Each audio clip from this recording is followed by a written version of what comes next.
আজ মন মোর চঞ্চল রে ভাই, ঝরে দুটি আখি, বুঝাইলে বোঝিস না তুই কোন জঙ্গলের পাখি রে। আজ মন মোর চঞ্চল রে, আজ মন মোর চঞ্চল রে ভাই, ঝরে দুটি আখি, বুঝাইলে বোঝিস না তুই কোন জঙ্গলের পাখি রে। আজ মন মোর চঞ্চল রে, কাঁচা বাঁশের খাট বাঁধিবে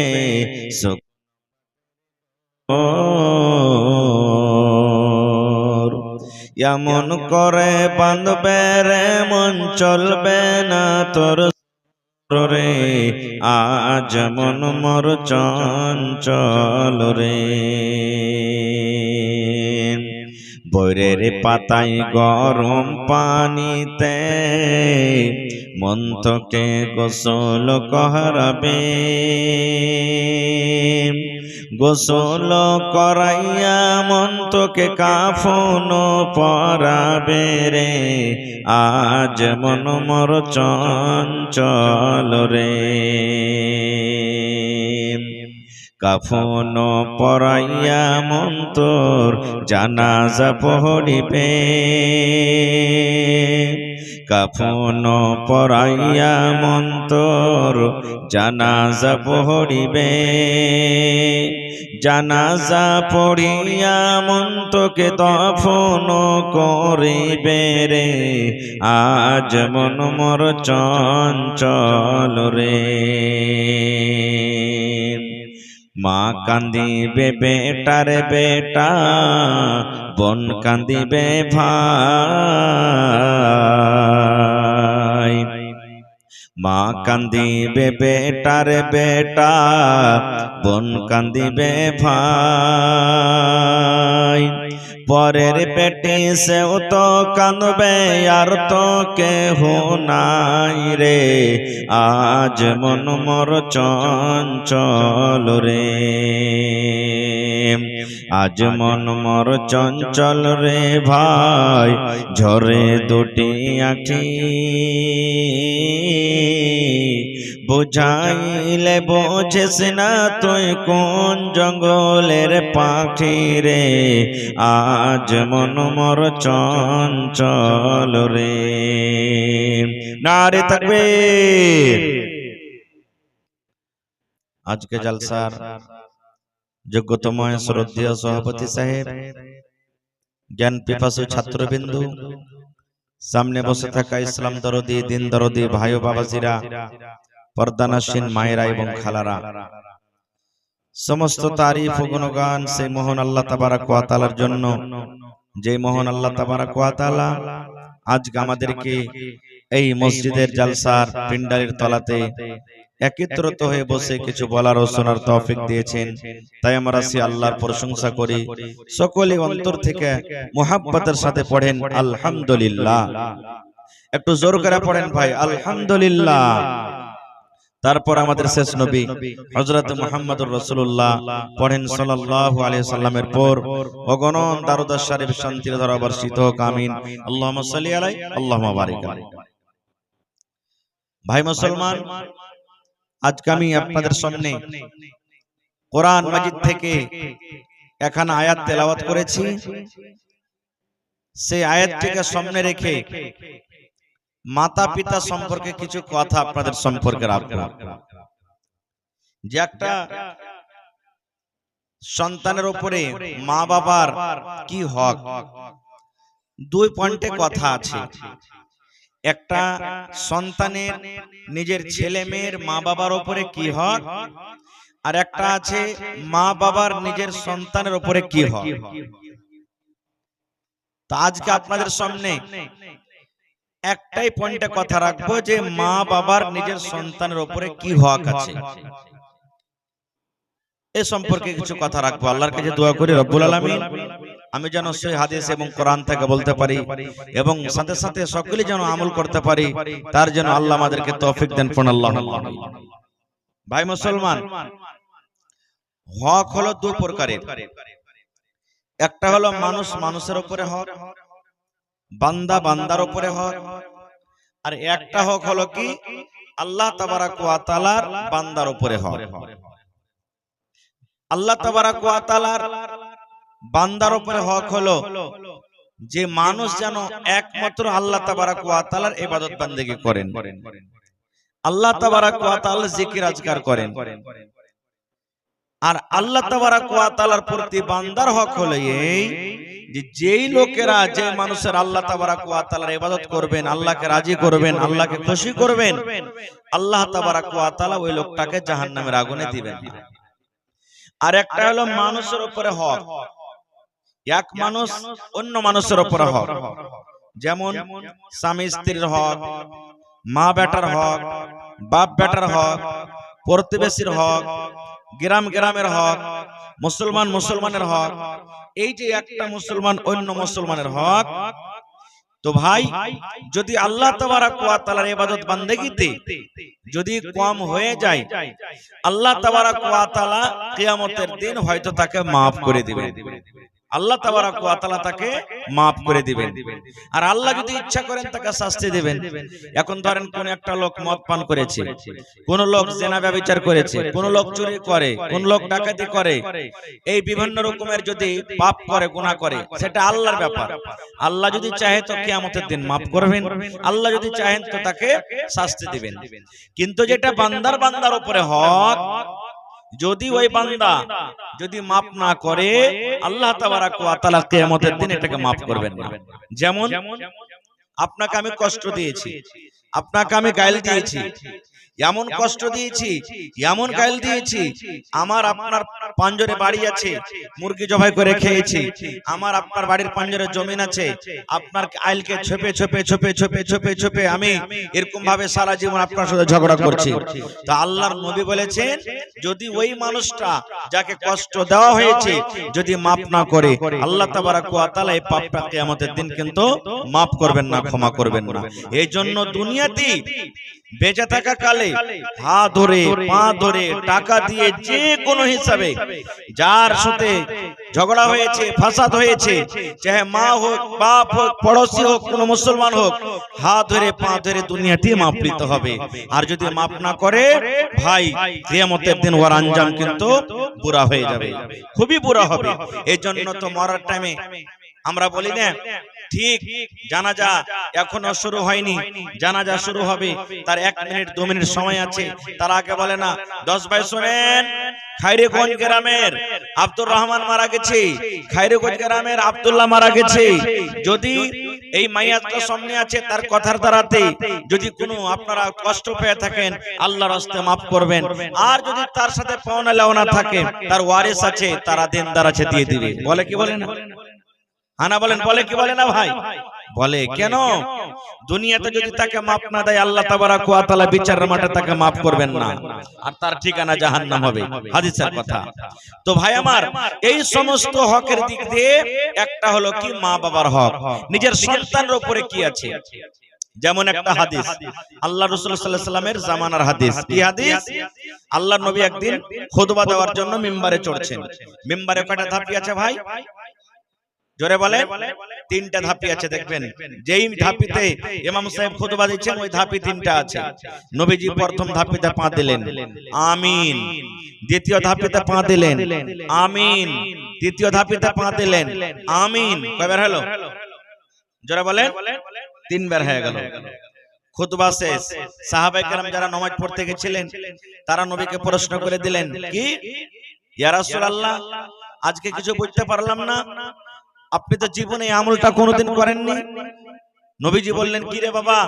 বলছেন সাহাবায়ে কেরাম বলছেন, ইয়া রাসূলুল্লাহ, এই যে প্রথম যখন ধাপিতে পা দিলেন তখন পড়লেন আমিন, দ্বিতীয় ধাপিতে যখন পা দিলেন তখন পড়লেন আমিন, তৃতীয় ধাপিতে যখন পা দিলেন তখন পড়লেন আমিন। আমিন মানে কি? এখানে তো কোনো মানুষ দোয়া করেনি, যখন কেউ দোয়া করে তখন আমিন বলা হয়, এখানে কেউ দোয়া করেনি, আপনি আমিন বললেন, কারণটা কি? এই ভাই মুসলমান, এবার নবী কি বললেন জানেন? রে আমার সাহাবীরা, আমি কেন আমিন পড়লাম রে বাবা? আমি এজন্য আমিন পড়লাম, আমি খুতবা দেওয়ার জন্য যখন প্রথম সিঁড়িতে প্রথম ধাপিতে যখন আমি পা দিলাম, আল্লাহ রাব্বুল আলামিনের ফেরেশতা হযরত জিবরিল আমিন আমার কাছে এলেন। আসার পর আমাকে আস্তে আস্তে করে বললেন, ইয়া রাসূলুল্লাহ, আপনি আপনার উম্মতকে জানিয়ে দেন, আপনি আপনার উম্মতকে মেসেজ দিয়ে দেন, আপনি আপনার উম্মতকে বলে দেন। কি বলে দেন?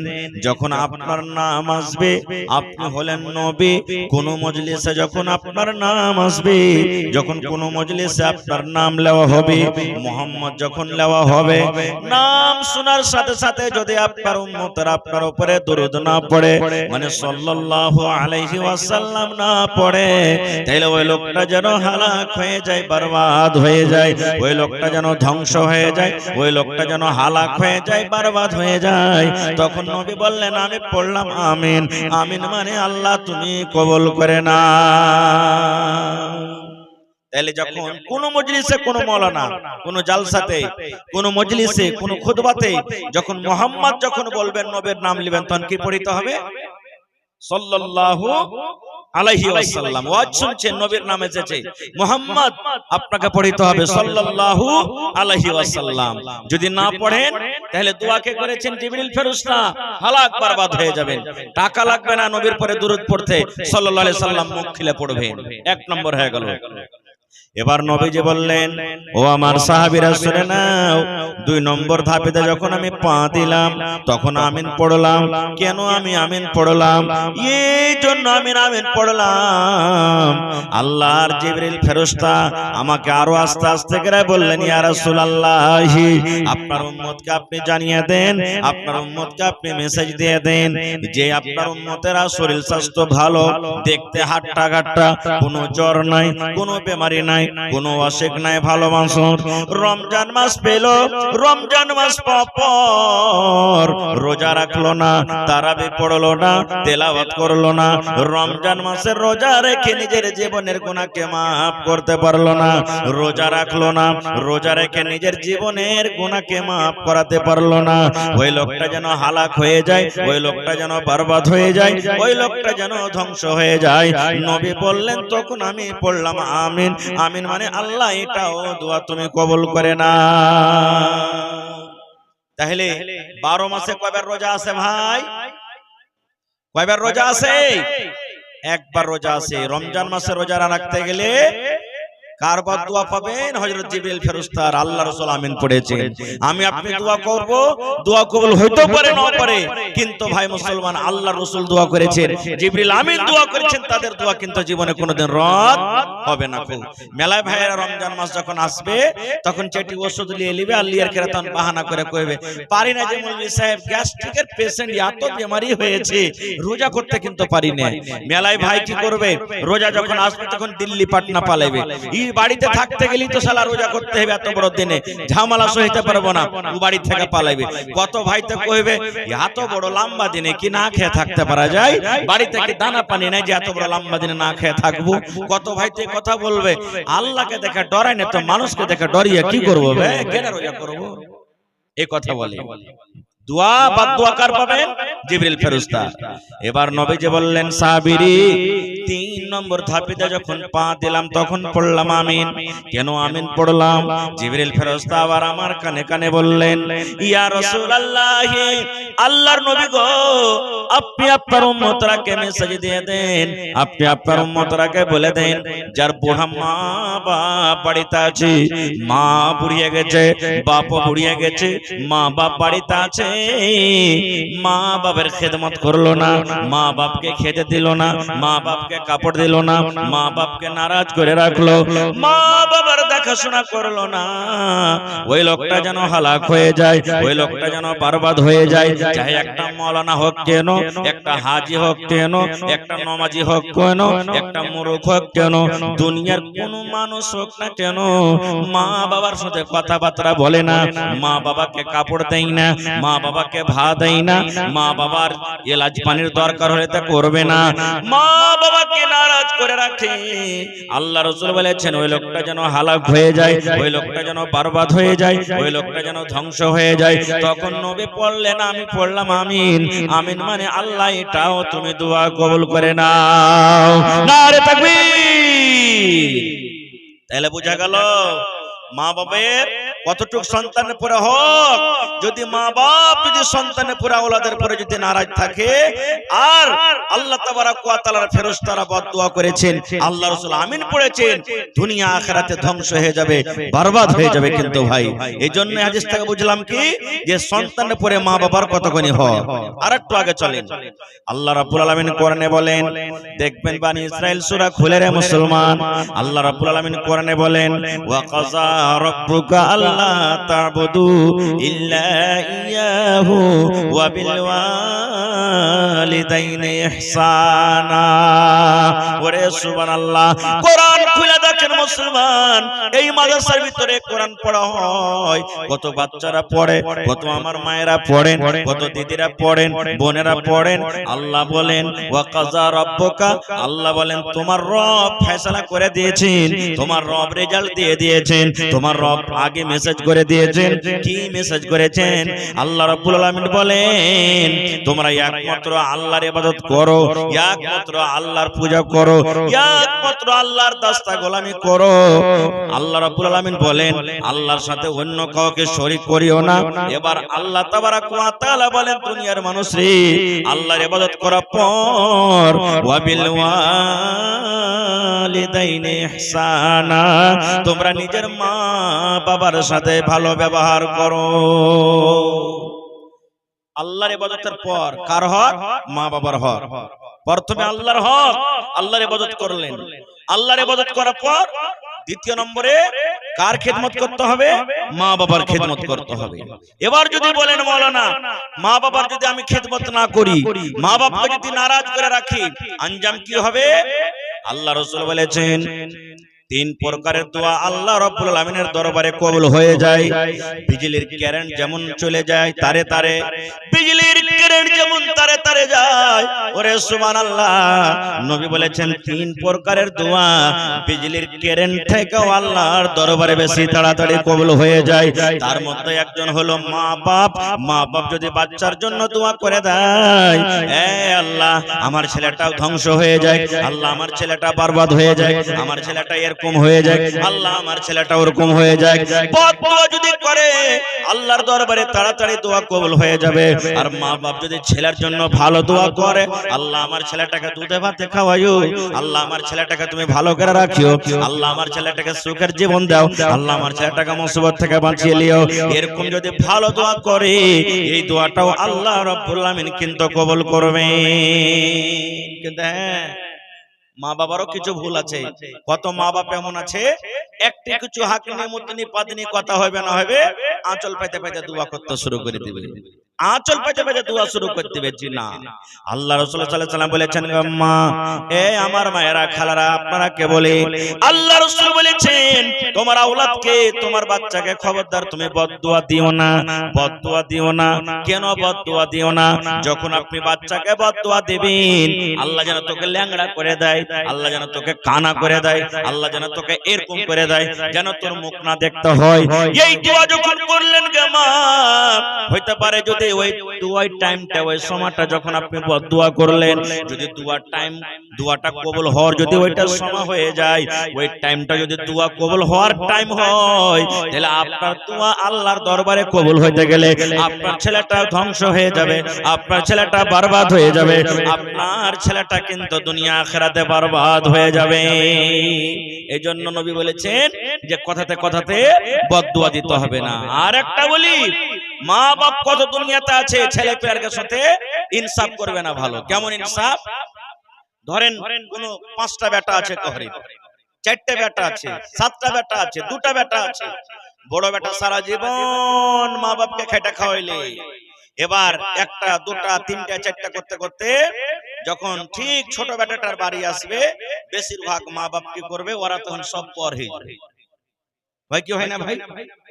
সব পড়ে গেল পর সারা জীবন কুরবানি করলে বাড়িতে এখন আর ও খাটতে পারে না, মানে ওর ছেলে পিলা বেশি হয়ে গেল, এখন বেশি খাইছে, ও পর ওকে বাদ দিয়ে দিবে আর সমস্ত সারা জীবন ওই ছোট ছেলেটার সাথে তখন কাটাইবে। এরকমও করতে হবে না। আর লক্ষ কত মা বাপ দেখবেন ছেলে পিলাকে দানি কানিও করে। দানি কানি কি? বেটিরাকে জমিন দিবে না, বেটিকে ভালোবাসে তো বেটিরাকে জমিন দিবে না, বেটারাকে লিখে দিবে, ইয়া বেটার কাছে তো কোনো টেনশন হয়ে যেত, লক্ষ করে বেটিরাকে লিখে দিবে, এরকম করবে। আল্লাহর নবীর জামানাতে একজন সাহাবী নিজের বেটাকে কোলে করে নবীর দরবারে চলে গেছেন। আজকে যেমন রেজিস্ট্রি হয় জমিন, ওই জামানাতে কোন একটা ভালো ইমানদার লোকের সাথে বলে দিলেন যে আমি এই জমিনটা দিলাম, ওইটাই ধরেন রেজিস্ট্রি হয়ে গেল ওই জামানাতে।